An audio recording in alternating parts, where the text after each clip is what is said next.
ప్రేక్షకులకు నమస్కారం. ADN news TV మన దర్శి మన local channel. ADN news TV ప్రేక్షకులకు నమస్కారం. వార్తలు చదువుతుంది మీ ప్రసన్నారాం. దర్శి నగర పంచాయతీ అద్దంకి రోడ్లోని రామాలయం గుడి ఆవరణలో శ్రీకృష్ణ దేవరాయ కాపు సంఘం ఆధ్వర్యంలో ఏర్పాటు చేసిన గణేష్ను ఉత్సవాలలో భాగంగా సోమవారం రాత్రి దర్శి నియోజకవర్గ TDP incharge doctor Gottipati Lakshmi, ఆమె భర్త టీడీపీ యువ నాయకులు డాక్టర్ కడియాల లలిత్ సాగర్ లో పాల్గొని స్వామివారికి ప్రత్యేక పూజా కార్యక్రమాలు నిర్వహించారు.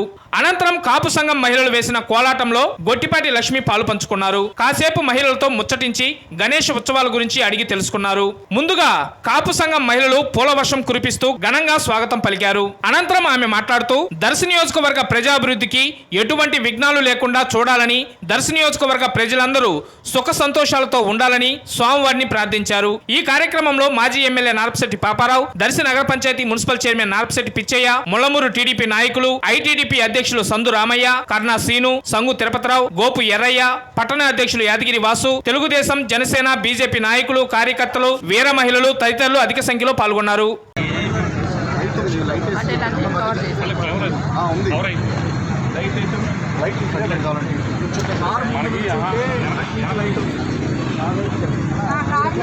కారు లైట్ ఉంది, మా వెనకాలకు లైట్ వేస్తారు. నేను లైట్ వేస్తాను నీట్గా.